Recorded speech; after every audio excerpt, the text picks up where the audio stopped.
تعالى لي انت اللي بتحب الترانزيشنز والافكتات الجاهزه، تعالى كده بص على الترانزيشن اللي انا جاي اتكلم معاك عليه النهارده وقول لي ازاي ممكن تلاقيه اصلا.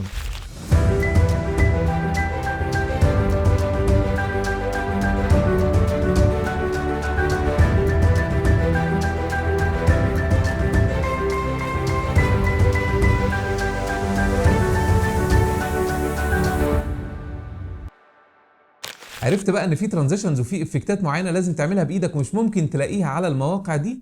تعالى بقى معايا في الدرس بتاع النهارده اقول لك على اسهل وابسط طريقه تقدر تعمل بيها الترانزيشن ده، بس كل اللي انا طالبه منك انك تفضل متابع ومركز في الدرس ده خطوه بخطوه لانه مليان تريكات مهمه جدا.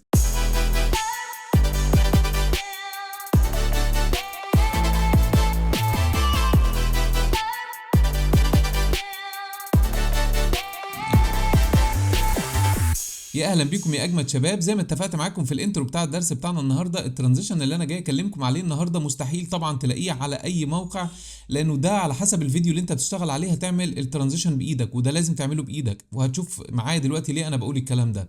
الترانزيشن اللي انا بقولك عليه النهارده اسمه فليكر ترانزيشن. تعالوا نشوف مع بعض كده بمنتهى البساطه والسهوله ازاي نقدر ننفذ الترانزيشن ده بدون وقت خالص، يعني الموضوع هيكون بسيط جدا. وعايز اكد عليكم انه الداتا اللي انا بشتغل عليها او الفيديوهات اللي انا بشتغل عليها زي ما اتفقنا وزي ما متعودين دايما هنلاقيها موجوده في صندوق الوصف او في الديسكربشن اللي بيكون تحت الفيديو علشان تقدروا تطبقوا معايا. تعالوا بدون ما نتكلم كتير كده ندخل على ادوبي بريمير برو ونشوف هنعمل ايه. طيب كل اللي انا هعمله دلوقتي ان انا هجيب مجموعه الفيديوهات اللي انا عايز اعمل لها ترانزيشن، فهبتدي ان انا يعني اجيب الفيديوهات بتاعتي من بره بالمنظر ده. خلينا كده طبعا هم يعني نازلين كده كلهم على بعض، فخلينا نرتبهم. هنيجي ندوس كليك يمين وهقول له نيو بين هنا كده، وهكتب على البين دي مثلا فيديوز بالشكل ده، وهبتدي ان انا اسحب الفيديوهات كلها. يعني هنيجي كده نعمل سيلكت على كل الفيديوهات اللي موجوده اللي انا نزلتها بالشكل ده. خلينا كده نشوف مجموعة الفيديوهات كلها. طبعا الاوتو سيف بيعمل اوتو سيف لوحده. طيب خلينا نعمل كده اهو، نسحب الفيديوهات دي كلها ونحطها جوه الفولدر او جوه البن الجديدة اللي انا سميتها فيديوز. حلو جدا. الموضوع بعد كده سهل جدا وبسيط. كل اللي انت هتعمله ان انت هتجيب الفيديو اللي انت محتاجه. مثلا انا عايز ابتدي مثلا بالفيديو ده، او عايز ابتدي بالفيديو على حسب انت عايز تبتدي بايه. خليني مثلا ابتدي بفيديو زي كده، فهبتدي ان انا يعني احط الفيديو بتاعي اضيفه كده على التايم لاين، احطه في اي تراك مش هتفرق. ده الفيديو بتاعي اهو، واحد بيرقص عادي جدا. طيب انا دلوقتي عايز انقل من الشخص ده للبنت دي. خليني يعني اجي كده اقص الفيديو او اقطعه لغايه الحته دي كده، وبعد كده هسحب الفيديو اللي انا عايزه بقى هحطه يعني، بس خلينا ما نحطوش جنبه دلوقتي عشان هقول لك ليه دلوقتي. خليني كده اجي على اول فريم في الفيديو ده. ده الفيديو اللي انا عايز اعمل الفليكر عليه، يعني الفيديو ده هو اللي انا عايز انقله مع الفيديو اللي قبله. تمام، حلو جدا. هتيجي تعمل ايه بقى؟ هتيجي تحت الشاشه من هنا كده، بصوا كده لو جيت سحبت الشاشه دي كده شويه هتلاقوا كده علامه الكاميرا اللي موجوده هنا. طيب على اللي هي الاكسبورت فريم، يعني انا يعني هطلع الصوره بتاعه الفيديو ده كصوره ثابته في الاول كده، فريم واحد بس، انا مش محتاج منها غير فريم واحد. طيب لو ما لقيتش العلامه بتاعه الكاميرا دي بجيبها منين؟ باجي بدوس على العلامه بتاعه البلس اللي تحت الشاشه بتاعه البروجرام، ابتدي ادوس عليها او اضغط عليها بالمنظر ده، بتلاقوا علامه الكاميرا موجوده هنا. كل اللي انتوا بتعملوه ان انتوا بتسحبوا الكاميرا دي تحطوها في اي مكان عندك في الجزء اللي من تحت ده كده، وبعد كده بتضغط اوكي فبتلاقيها اتضافت عندك. دي لو ما كانتش موجوده عندك، لكن انا ضايفها عندي. طيب حلو، انا هقف. خلي بالك وانت بتقف لازم تقف على اول فريم في الفيديو الثاني اللي انت عايز تعمل فيه الترانزيشن. طيب حلو جدا، حلو جدا. تعالوا ندوس بقى على اكسبورت فريم، يعني خليك طلع دايما الصور بتاعتك بالبي ان جي او الاكستنشن بتاع البي ان جي بيكون الكواليتي بتاعها حلو جدا. خليني مثلا اكتب هنا كده النيم بتاعها مثلا فوتو 1، فوتو 1 بالشكل ده. انا كده طلعت الجزء ده صوره بره على الديسكتوب. طيب خليني انزل البريمير كده، دي الصوره اللي انا طلعتها دلوقتي. تمام، حلو جدا. خلينا بقى نيجي نفتح الفوتوشوب. ما تخافش، الناس اللي يعني ما بتتعاملش او ما بتعرفش تتعامل مع الفوتوشوب، الموضوع هتشوف دلوقتي ان هو تافه جدا. كل اللي انت هتعمله هي خطوه واحده بس هتعملها على الفوتوشوب وخلصنا. تعالوا نشوف كده. انا فتحت فوتوشوب، لما اجي ادوس على فايل من فوق واجي ادوس على اوبن كده، انا هختار الصوره اللي انا طلعتها على الديسكتوب واقول له اوبن. تمام، فتح عندي الصوره بالمنظر ده. طيب انا دلوقتي عايز افرغ الصوره دي، يعني عايز اشيل الباك جراوند منها. بص بقى الموضوع بسيط جدا ازاي. هتيجي تدوس على العلامه اللي موجوده من هنا كده، في حاجه اسمها اوبجكت سيلكشن تول. شايف العلامه دي؟ هتضغط عليها بالمنظر ده، بيقول لي هنا كده اعمل سيلكت على الاوبجكت اللي انت عايزه. مجرد ضغطه زرار. بص كده انا عملت سيلكت على البنت، راح عمل سيلكت على البنت اهو زي ما انت شايف. طيب انا دلوقتي لسه ما فرغتش الباك جراوند بتاعتي. هتلاقي كده في الجزء بتاع اللايرز من تحت كده في علامه اللي هي الماسك، لما تضغط عليها فرغنا البنت، يبقى بضغطه زرار واحده انا ما عملتش اي حاجه. خلاص زي الفل. خلينا نيجي كده ندوس على فايل من هنا ونقول له سيف كوبي بالمنظر ده، واجي هنا كده اقول له انا عايز برضو اخرجها بي ان جي. تمام، وخلينا نسميها مثلا، هو مسميها لي كده فوتو 1 كوبي علشان ما تبقاش شبه الفوتو 1 اللي انا كنت عاملها قبل كده. خليني اضغط سيف كده وخلصت كده، خلاص الموضوع انتهى بالنسبه لي. تعالوا ندخل على ادوبي بريمير برو ونشوف هنعمل ايه. كل اللي انت هتعمله ان انت هتجيب الصوره اللي انت فرغتها بقى من على الديسكتوب اهو، دي الصوره اللي انا فرغتها، هعمل امبورت بالشكل ده وهجيب الصوره دي كده.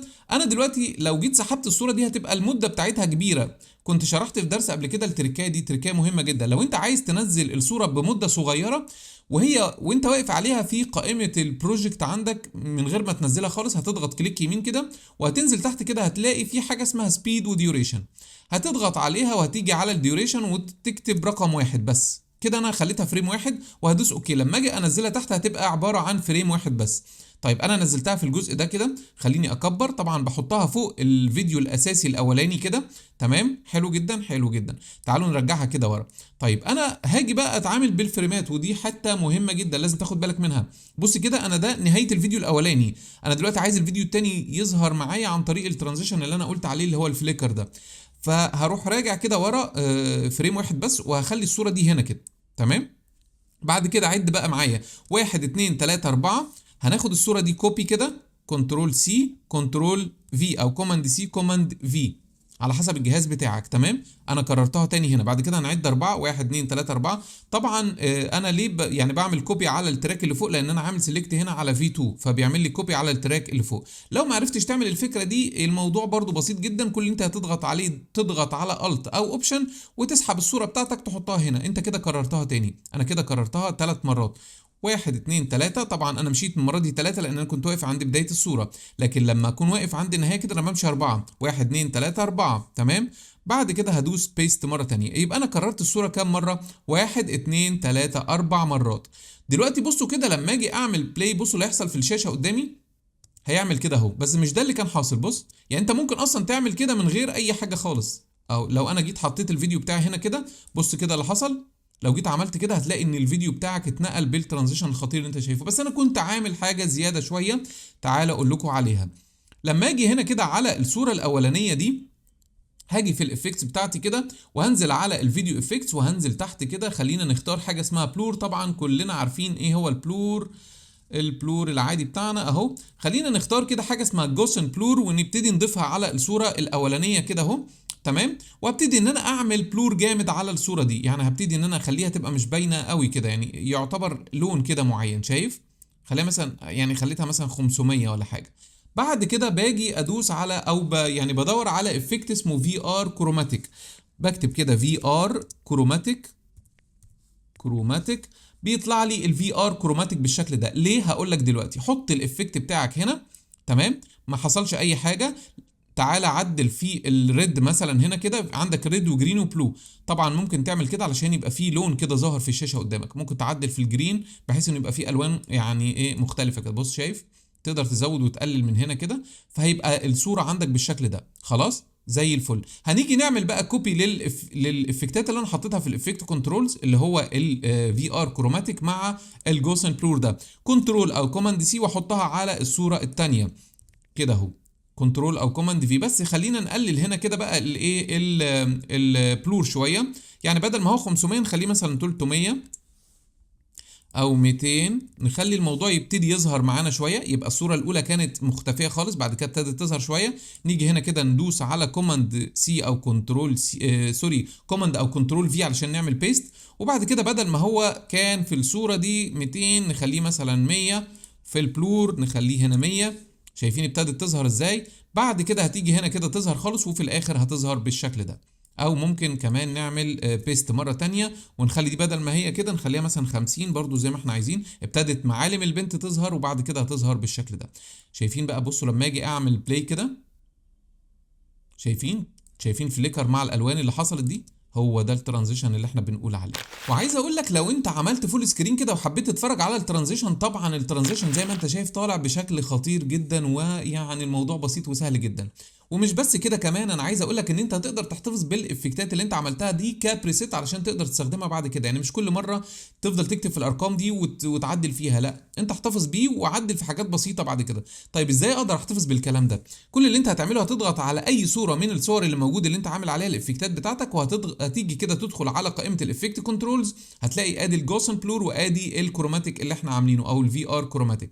عايز اقول لك ان انت يعني الافكتات دي كلها تقدر تحتفظ بيها في بريسيت واحد بس. طب ازاي بنقدر نعمل ده؟